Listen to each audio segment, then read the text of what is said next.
The following program was made possible in part by a grant from Organic Valley Family of Farms, organic and farmer-owned since 1988. Learn more at organicvalley.com. Welcome to the Bioneers, Revolution from the Heart of Nature. This is no longer or simply about resources or infractions or injustice. This is fundamentally a civil rights movement, a human rights movement. This is a democracy movement. It is the coming world. This movement is humanity's immune response to resist and heal political disease, economic infection, and ecological corruption caused by ideologies. It's all alive.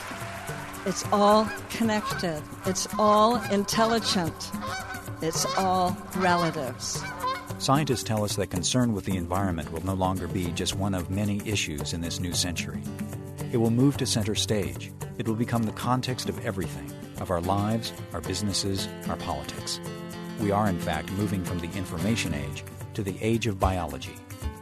In this series, The Bioneers, Revolution from the Heart of Nature, we salute the Bioneers, the biological pioneers who are working with nature to heal nature, honoring both traditional native wisdom and modern scientific knowledge, restoring the earth by changing the world.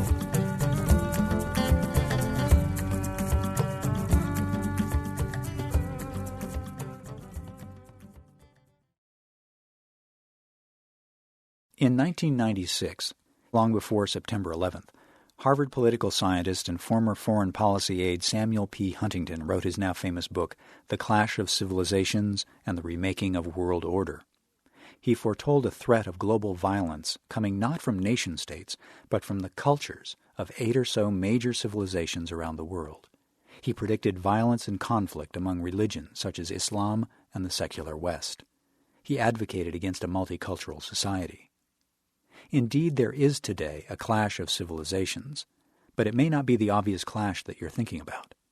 The ultimate clash we face is between a disposable civilization and a sustainable civilization. From the environment's point of view, we've created a global civilization that is itself a suicide bomb. We need to start disarming it right away. According to Paul Hawken, that disarmament is already underway. Across the globe, he sees a movement of people diffusing social and ecological time bombs with real solutions. He's been uncovering nothing less than the rise of a vibrant, decentralized, sustainable civilization. Join us for the next half hour as we explore the clash of civilizations, liberation, ecology, and the new superpower with Paul Hawken. My name is Neil Harvey. I'll be your host. Welcome to the Bioneers, Revolution from the Heart of Nature.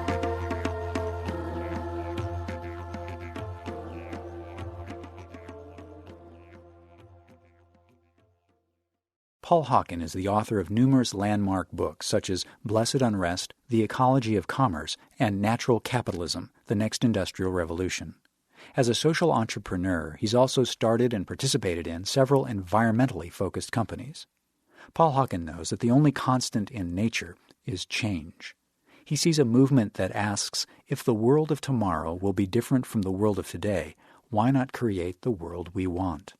Why not choose a voluntary history? But to do so, he says, we would be wise to begin by knowing our country's history, starting with the origins of the environmental movement. Paul Hawken spoke at a recent Bioneers conference.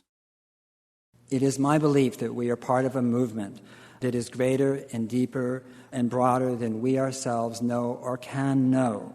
In this country, it has many roots, and for me, of course, being Californian and going back many generations, but it actually goes back to Emerson and his 1836 essay on nature, which was a really seminal event. He self-published it. It was 500 copies. He took 6 years to sell the first 500. 2 years later, he gave a commencement speech, or a speech, I think it was, at Harvard, which is enormously controversial based on this, his first book. And there's a quote here, "Who looks upon a river in a meditative state and is not reminded of the flux in all things? The currents of the universal being circulate through me. I am part or particle of God." And And when he said that and something similar to that at Harvard, what he was saying is that the individual is better in better touch with the Spirit of God through the mediation of nature than he or she is through the church. And believe me, it caused a scandal.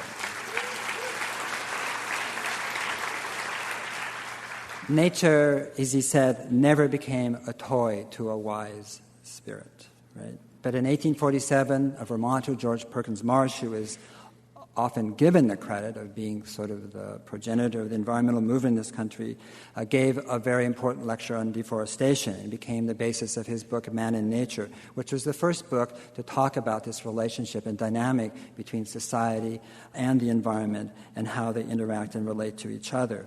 There's something prescient about it, but there's something missing about it, because there was still a kind of a man over, and I use the word very gender specifically here in his book, of man over nature. Very different than Emerson, which is human beings within nature.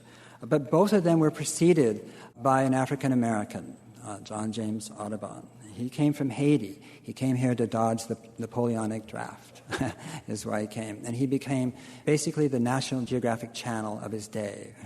When his book on the avifauna of North America was published, it was sensational on the East Coast. People had never seen what it was he painted. He was courageous, he was fearless, he went with one other person into areas all across this country and did his work. But then in 1851, Thoreau delivered his famous lecture at the Concord Lyceum in which he said, "In wilderness is the preservation of the world." And at that same time, here in California, a kind of carnival barker type of guy named George Gale had heard stories from miners and did something that rocked the East Coast and helped the environmental movement tremendously. He heard that in the Calaveras Grove in Yosemite, there was this tree that was so magnificent, it was called the Mother of the Forest. And he decided, and for why we don't know, to cut it down. To cut it down, to take sections, and to take the bark ring, which was 92 feet in diameter. This tree was 300 feet high. And to take it on a train to the East Coast as part of his show to charge admission for. So he and many, many men went there and began to cut the tree down. They used crosscut saws. They used everything they could. They sawed right through the tree. The tree was so heavy, so symmetrical, so perfect. It stood right there. It didn't move. They cut another tree down and used a battering ram to knock the tree down. The tree stood there. The mother of the forest wouldn't move. They used wedges and pounded wedges into it. The tree would not move. And 25 days later, a real gale blew. A wind came up, and that tree blew down in the middle of the night, and miners 15 miles away in camps were awoken by the noise of the mother of the forest falling.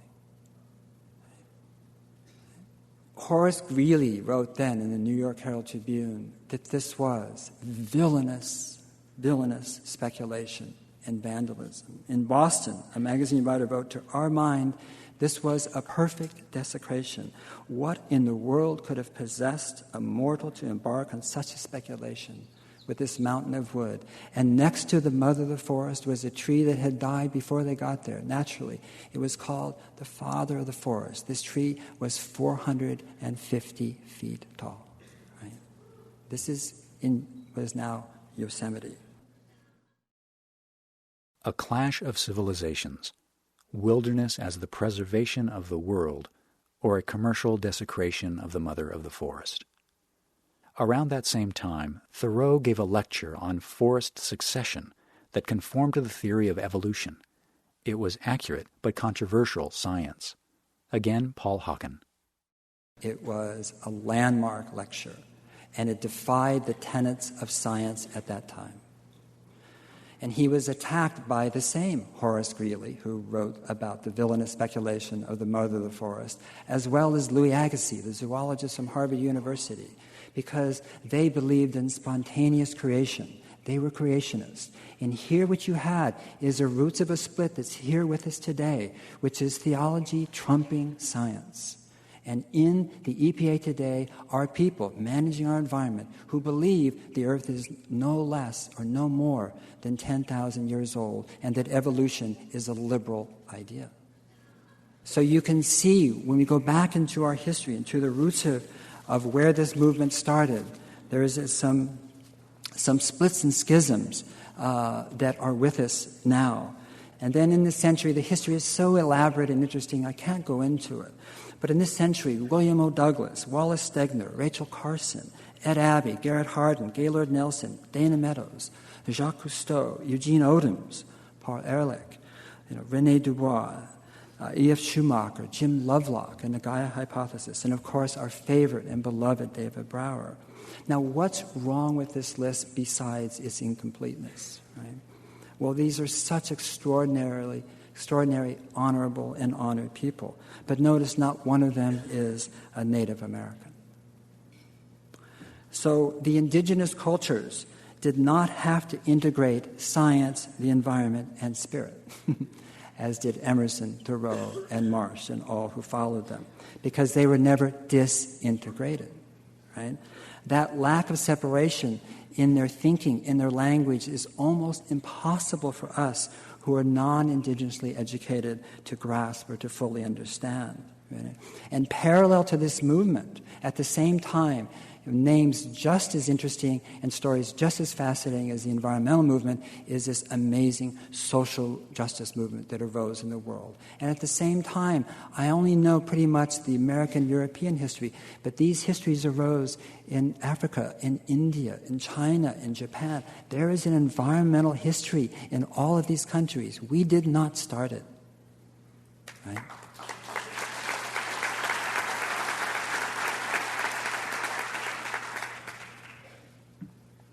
Both movements have come to understand that there is no justice without caring for the earth. And there's no way to save this earth, of course, without caring for its people. Both have come to appreciate the wisdom of First Peoples, for whom social justice, humility, and deep care and awareness of one's habitat are the same thing. Many old splits and schisms remain with us today. A schism in our very way of seeing the world. The illusion that people are separate from nature, that science, environment, and spirit are not connected to each other, that the environment and social justice are separate. Meanwhile, the ancient indigenous wisdom of First Peoples, the knowing of the unity of all things, nearly erased, forgotten, invisible, returns as the very hub of this vast, unnamed movement. Paul Hawken says this unique movement is different from anything we've ever seen before. It's a new superpower. There is another superpower here on Earth that is an unnamed movement. It is far different and bigger and more unique than anything we have ever seen. It flies under the radar of the media by and large. It is nonviolent. It is grassroots. It has no cluster bombs, no armies, and no helicopters. It has no central ideology. A male vertebrate is not in charge. This unnamed movement, you can clap for that, the unnamed movement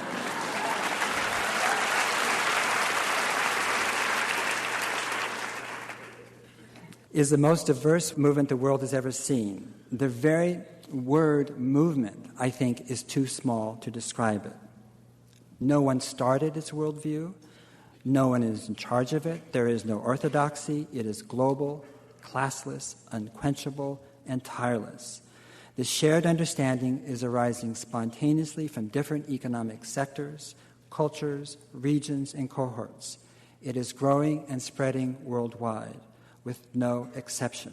I believe it is the world's largest movement. It has many roots, but primarily the origins are indigenous culture, the environment, and social justice movements. Those three sectors and their subsectors are intertwining, morphing, enlarging. This is no longer or simply about resources or infractions or injustice. This is fundamentally a civil rights movement, a human rights movement. This is a democracy movement. It is the coming world. This movement is humanity's immune response to resist and heal political disease, economic infection, and ecological corruption caused by ideologies.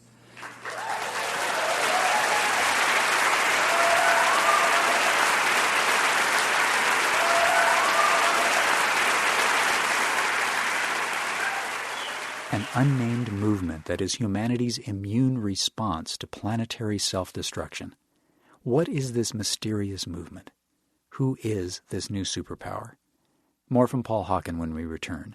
This is The Clash of Civilizations, Liberation, Ecology, and the New Superpower. I'm Neil Harvey. You're listening to The Bioneers, Revolution from the Heart of Nature.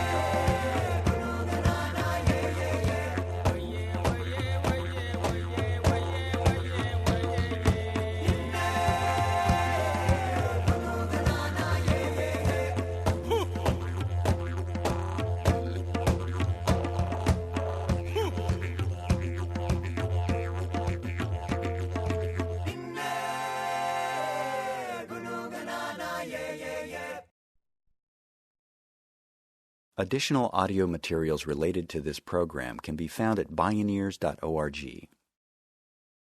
This unnamed movement that is emerging as the world's new superpower, says Paul Hawken, is composed of citizen-based organizations. They're non-governmental organizations. They're volunteer associations that address social and economic justice. They're people from all over the world, from every class, race, and religion. They are men and women. They are the multicultural face of the future. They stand against and in contrast to the nameless, faceless, top-down corporatization of the world. They stand for democracy and justice. This movement is marked by kinship, by community, by symbiosis. Paul Hawken uses a computer software tool, a sort of super search engine, to actually map this global web on the World Wide Web. How big is this movement? To begin to grasp its magnitude, Hawken runs a computer scroll of all the groups he has found worldwide. There are over 130,000. The scroll moves so quickly that you can hardly read the names. Running the scroll nonstop, 24 hours a day, it would take over 5 days to complete. And new research results are telling Hawken that there are actually somewhere between 1 and 2 million citizen-based groups and non-governmental organizations. At the Bioneers Conference, Paul Hawken scrolled through the seemingly endless list as he spoke about this new superpower. It's so new, we can't recognize it. We're familiar with armies and governments and war and churches and religions, but there's no precedent for what we're doing. What you're creating is completely unknown. It is everywhere. There is no center. There's no one spokesperson. It's in every country and city on earth. It is within every tribe, every race, every culture, and every ethnic group in the world. This is the first time on earth that a powerful, non-ideological movement has arisen. And during the span of the 20th century, big ideologies were worshipped like religion. They dominated our beliefs. This is to speed it up so you don't have to stay here until Monday night. Right? But ideologies dominate us: capitalism, socialism, communism, right? In the words of Ed Hunt, ideologies stalked the earth clad in armor, right? They fought for the control of our minds and the lands, and it wasn't pretty. And we were told that salvation would be found in the domination of a single system. This is where salvation will be found. We know that as biologists, we know that as community organizers, we know that as ecologists. It's found in diversity, not in domination. This movement does not seek power. It's misunderstood that way. It seeks to dismantle power. Very, very different.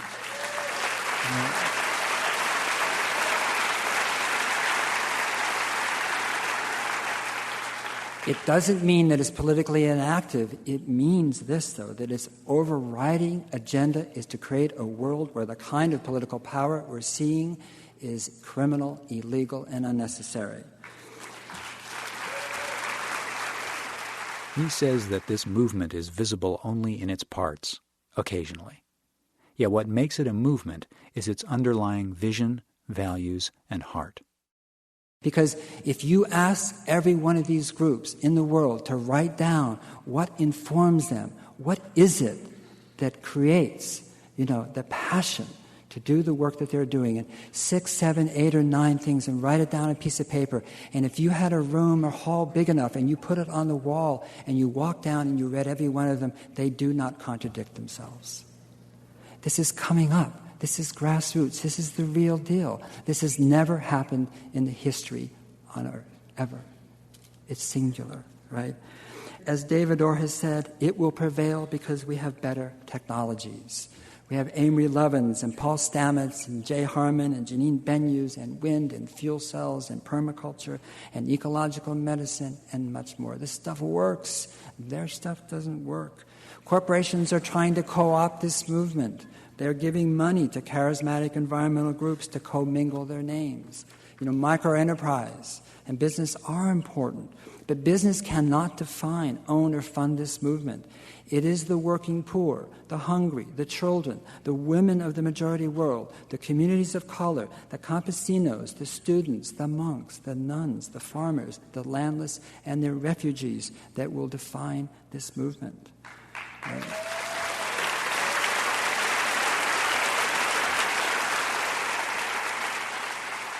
There is great hope in the true biotechnologies of these Bioneers, drawn from nature's own operating instructions.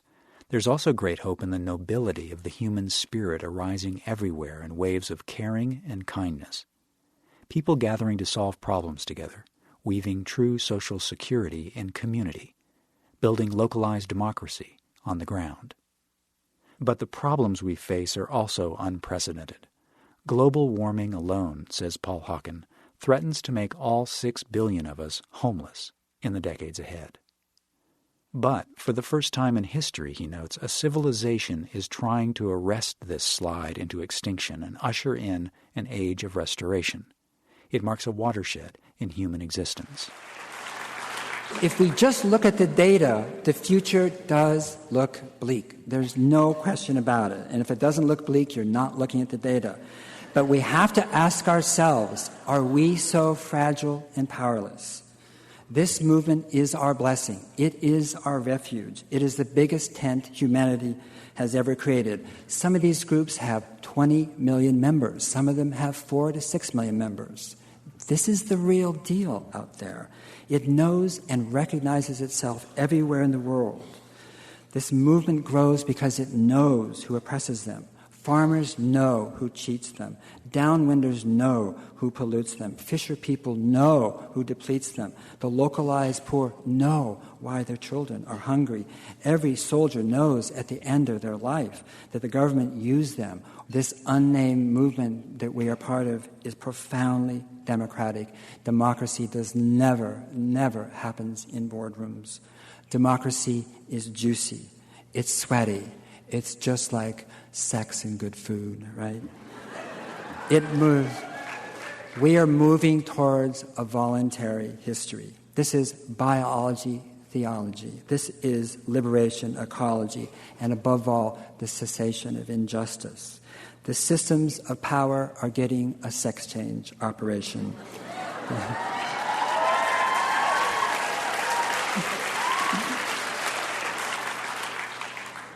This long, 500-year-old dishonor of people of color everywhere has to be addressed. We must reflect upon it, and it must be made whole, or there is no future.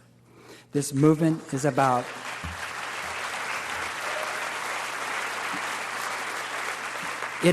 possibilities and solutions. Humankind knows what to do. Humans know what to do. We need to listen and ask them. That takes humility. Humans, humus, humility all have the same root in the English language. And just as nature can heal and restore, social restoration is a natural act. What we do is remove the obstacles to healing one by one by one. We are practicing empire disobedience. As T.S. Eliot put it in his last stanza of the four quartets, he said, "We seek a condition of complete simplicity, costing not less than everything."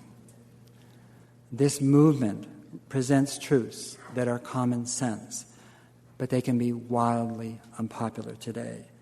It is not easy to oppose and to create at the same time, but it can be done. You are unbelievable. You are so magnificent. Thank you so much.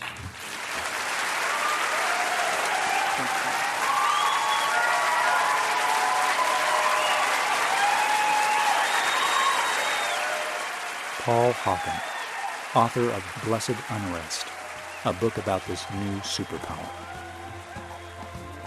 It's not easy to oppose and create at the same time, yet a new superpower, the biggest movement in the history of the world, is doing exactly that.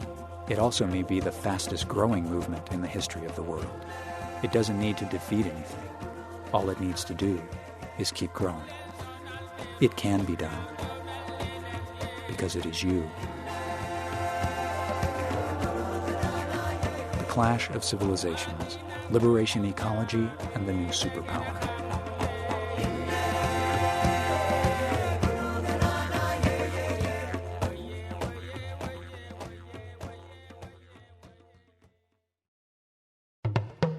To find out more about the work of Paul Hawken and explore more resources related to this show, to order a CD of this program, and to connect to the Bioneers and its annual conference, visit Bioneers.org or call 877-246-6337.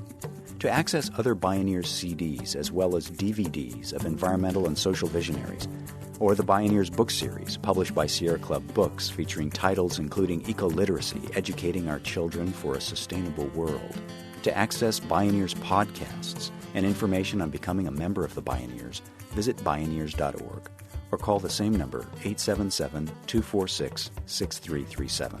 The Bioneers, Revolution from the Heart of Nature is a production of Collective Heritage Institute. Executive producer, Kenny Ausubel. Written by Kenny Ausubel and Neil Harvey. Managing producer is Stephanie Welch. Production assistants, Ginny McGinn and Marita Prandoni. Distribution is by WFMT Radio Network. Original recordings were provided by Conference Recording Service. Our theme music is taken from the album Journey Between by Baka Beyond and used by permission of Hannibal Records, a Rykodisc label. Additional music was made available by Rasa Music at www.rasamusic.com. For more music information, please visit Bioneers.org. The opinions expressed in the Bioneers Revolution from the Heart of Nature radio series are those of the presenters and are not necessarily those of Collective Heritage Institute, the underwriters, or this radio station. My name is Neil Harvey. Thank you for listening. I invite you to join the Bioneers in improving the environment by changing the world. This is program number 0706.